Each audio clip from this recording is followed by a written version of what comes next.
Brothers and sisters, and pay mama na ache o baby a wo bia mjizi do bia no ye papa Badwam Ahosepe nyi na oye hono somfo the Fantido president for the Brothers and Sisters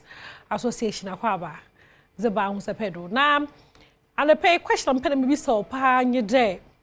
aba ntete nezere ma wumba ntete biara eze ma wumba bia hunu de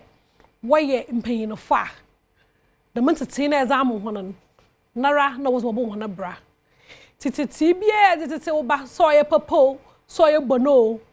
oba no oye panyina ke na hunde the mentity nara na ozebo bona bra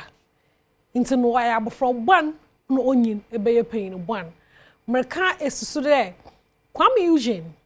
oya nyumtunyi Kwame Eugene o kirema o Sunday o sono o tsanya mini fie na ozina aguri nyina awanya me fie nti no edwuma sisi oye de enyumto edwuma no asori fie na ofa de me edwuma no oho na osue zo nde oreye bia zo onyim nde ni nyinara no oye nyame ni fie na okosue ewo me yente Kwame Eugene. I learned everything that I know from the church, and the ambition. It was music. You know what? When I was young, I knew I'll become a very great musician. Okay. So I told myself I should prepare so well before I get to limelight, before I get to the top. So I prepared a lot, so I can play any instrument I actually get my hands on. Wow. Yes, I no one taught me how to play the piano. I just started playing it because I've been around it for a very long time. And I was playing trumpet because I was a Presbyterian. What about trumpet and so? Yes. and the guitars from church as well. The drums, I was a drummer in the church. You play the guitar as well? Yeah, I play a lot of instruments. The lead or bass? Lead and bass, yes. Yeah, so it took me some time, but I actually prepared. I even had to learn how to perform and learn how to do the backflip and everything. So my first VGMA performance, I did the backflip, and the next day everyone was asking, "Who's the small boy that did the backflip on the VGMA day?" And into no Kwame Eugene again, and I watch them over Honum no. So the 2 day, you know, or them boys now was sort of if you and Paul Kosha, so they were from one of my own me ba fufu cry so for say na o she asoro dey ma o rusua instrument no bo so no say nda ihu da Kwame Eugene o ye nyom e ma enyom na e ye dawa baby ma o sha different wo ba na talent wonu mu na ezin really sie no empedo obeye no ma me jano jano na abufro no ontum na onsua scale no cause o ye panyina e bia no na go be use oza apesika ti no ye the best honom na ye move on na say ye remove on Adom richirema Ghana for baby enjoy obia ayesho nti no say nkana ha de na si feed the rent ni ntum ntia bomozinara for wonyo chekura na say eden bebre de ho ndem nyu kase nkana ya ma nkwana sinde ni nyina topan kofu nyim kofie eden wo fie because pa the baba je won can rent one was only be ozemo me ente Adom yen Adom send me masa DMs ne de nyama ye nyina akra ye benya bi aka wo ho no DMs no but ahokyere wo ho pa nti no ya no understandable especially Adom masa ye stream wonyu be stream ma yes ka wo ho atasa data na ze na ye de hwanyum no na ye tie na ye resaw na ye dam ha na ye restere to nyum na ze no yes kakra wo ho nti papa ya na amayen kakra ai ye be enden but ma ze obi ana nya bro nti no kope bre bi bo na je dey business celebrities in this can no most of them no settings masa train you oni tia ozolo mo obi o address shepe if na pay masa unzi onko but I cannot dress no when is business disguise ayo because dress no na bottom no won ko pepepe nti na betalati bibia be fine bibia be fine onto ma aze ebasaze na yakopa na hwe number nya za landlord no botu ti pedwuma adwuma bi na ye den na ye weekend the Emmy Awards Emmy Africa Awards okodo na yehu na nekua ado as usual wa drop a picture no wa here for picture no into the mom Ewraba na nkasa no hey apart from there or a nice girl no creativity no then one kakata no bom one shende one day no oye serious so ba na ataresha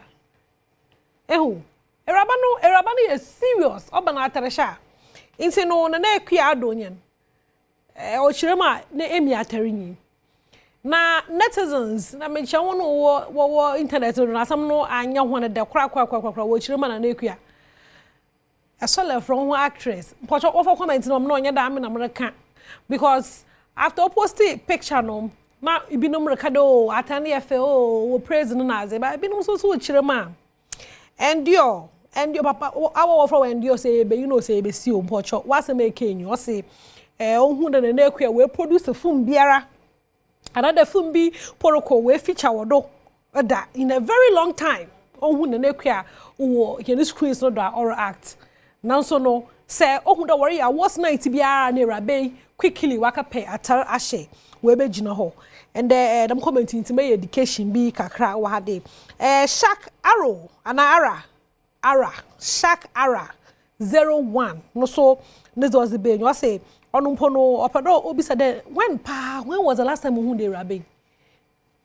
we produce another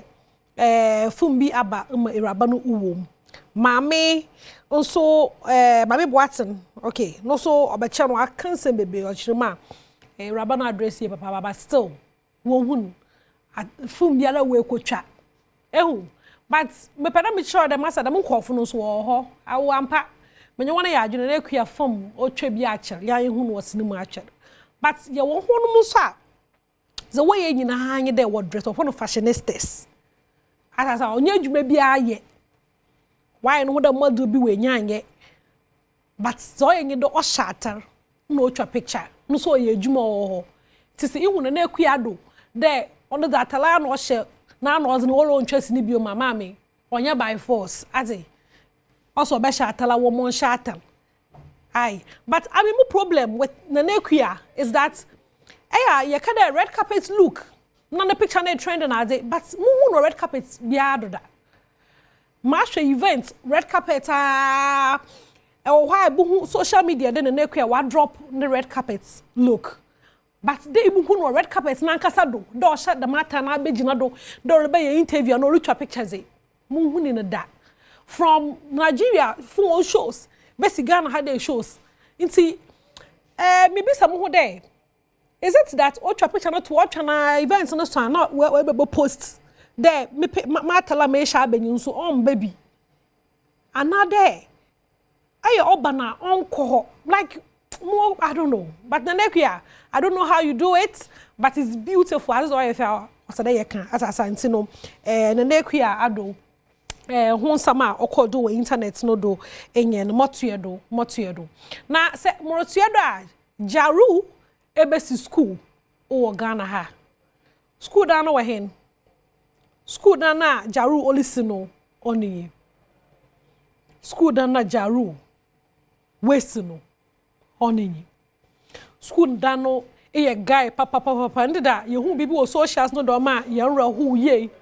contractor we ro school dem no to school for if free classroom they won't pay abanism ka won tie o serious wo grandma o ere jiene zine ere guye na yimas papa contractor na school mo from no awo bo no ozayo school for mo from what's in a classroom wo sias na contractor to me ro classroom na to mo from they won't pay you know batan me kasa da batan but some ujunda businessman so amasa abantua contractor ka we jaru school la we be si jaru on feel chroma ha we American rapper so shadana we tum na aba beber oze si honom da oze be school into no jaru nyame hiraw ejuma biara re bia hopon ontum mo na tum nya sika no mo na be school dan mo yensa sori dan ye be school dan o Ghana ha de ti jaru ye da ase papa de tum na esi school dan exam he na meka de jaru ninti make de oseda mo measure some apple chart bi nti no won fa apple chart no won fa mam menyu rekase say ekọ apple music or your app che de or your app wo phone do a enkofo kodo wo kekete enwom wodo menyu rekase say ekọ apple music app no do na se epede ehu top 100 songs a nkofu 10 wo Ghana ha de ya first 9 na da se hwe first 10 mpa oye abrante wo fa ne Kendrick Lamar American rapper Kendrick Lamar ne nyom onkokoro 9 no e oka first 10 no wo fa chart no onto do mam se ehwe Apple Music chart na Kendrick Lamar American rapper Kendrick Lamar ne nyom kurinyi washed out morals Luther Squabble Up ni nyinara Kendrick hey na Ghana fo what say Kendrick Lamar dama e ke be krom ha rap music no o ya say Ghana fo onyo je ho it is when you je rap music ho dama why that one ma ya na rappers no sisi a work singing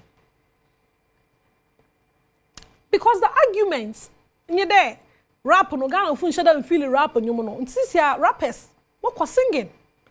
and what was singing so you would have for krom ha but what it say Kendrick Lamar is no confusion I basa o mitrim